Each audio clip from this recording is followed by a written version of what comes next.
அன்னையர் தின நல்வாழ்த்துக்கள். என் லைஃப்பில் பார்த்தீங்கன்னா இது வந்து ஒரு ரொம்ப நாள் லட்சியம்னு சொல்லலாம். அது இந்த அன்னையர் தினம் நிறைவேறியிருக்கு. அது நிறைவேறதுக்கு காரணம் வந்து எங்கள் அம்மாவுடைய ஆசீர்வாதம். நான் வணங்குற ராகவேந்திர சுவாமி. தாய்க்கு இருக்கும்போதே கோவில் கட்டணும்னு என்னுடைய ரொம்ப நாள் ஆசை.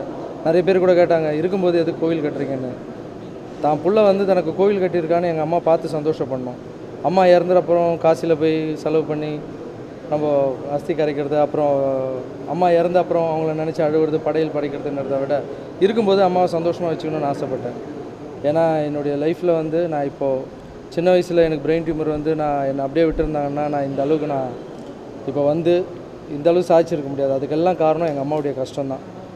நானும் நிறைய புக்ஸ் படித்தாச்சு, எங்கெங்கேயோ தேடி பார்த்தாச்சு கடவுள் எங்கெங்கன்னு. வீட்டிலே தான் இருக்காங்க. ஸோ அம்மாவுடைய ஆசீர்வாதம் இல்லைன்னா என்னால் வந்து வாழ்க்கையில் இந்த அளவுக்கு சாதிச்சிருக்க முடியாது. இந்த கோவில் வந்து என் தாய்க்கு மட்டும் இல்லை, உலகத்தில் இருக்கிற எல்லா தாய்க்கும் சமர்ப்பணம் பண்ணுறேன். நான் வாழ்க்கையில் கஷ்டப்படும் போது இதை வந்து வேறு யாராவது வச்சு கூட திறந்துருக்கலாம். நான் எதுக்கு ஃபைட் மாஸ்டர் சூப்பர் சுப்ராயன் அண்ணனை வச்சு திறக்கிறேன்னா, நான் என் லைஃப்பில் சாப்பாட்டு கூட கஷ்டப்பட்டுட்டு இருக்கும்போது அவர் தான் எனக்கு உதவி செஞ்சார். அவருடைய வீட்டு பையனாக நினச்சி அவர் சாப்பிடும்போது பக்கத்தில் ஒரு கை சாப்பாடு எடுத்து போடுவார். ஸோ அவர் வந்து நான் நல்லா இருக்கணும்னு நினைக்கிறதுல எங்கள் அம்மாவுக்கு அப்புறம் அவரும் தான். ஸோ அவர் கையால் திறக்கணும்னு ஆசை. அப்புறம் நிறைய சினிமா நண்பர்கள், கட்சி சம்மந்தப்பட்டவங்க, சமூக ஆர்வலர்கள், இவங்க எல்லாரையும் கூட நான் ஏன் கூப்பிடலன்னா, பப்ளிக் வந்து கொஞ்சம் டிஸ்டர்ப் ஆகும். கட்சி ஆளுங்கள்லாம் வந்தால், அப்புறம் நடிகர்கள்லாம் வந்தால் மற்றவங்களுக்கு எல்லாருக்கும் டிஸ்டர்ப் ஆகும். அவங்கள வந்து ஃப்ரீயாக போய் பார்க்க முடியாது. அதால் அவங்களுக்குன்னு ஒரு டைம் ஒதுக்கி 48 நாள் காயத்ரி தேவி பூஜை முடிஞ்ச அம்மா கோவிலில் 48 நாள் முடிஞ்ச ஒரு பெரிய ஃபங்க்ஷன் பண்ணலான்னு இருக்கேன்.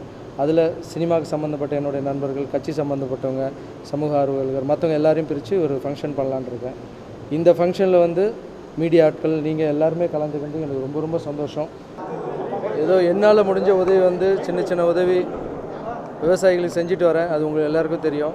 இன்றைக்கி வந்து மதர்ஸ் டே, அதுவுமா ஒரு 6 தாய்மார்கள் தாலி கொடி வச்சுருந்தாங்க. அது விவசாயிகள் ஒரு சிலர் வந்து என்கிட்ட சொன்னாங்க, அது அம்மா கையால் பண்ணணுன்னு ஆசை. இன்றைக்கி அந்த காரியம் பண்ணுறதுல ரொம்ப சந்தோஷம்.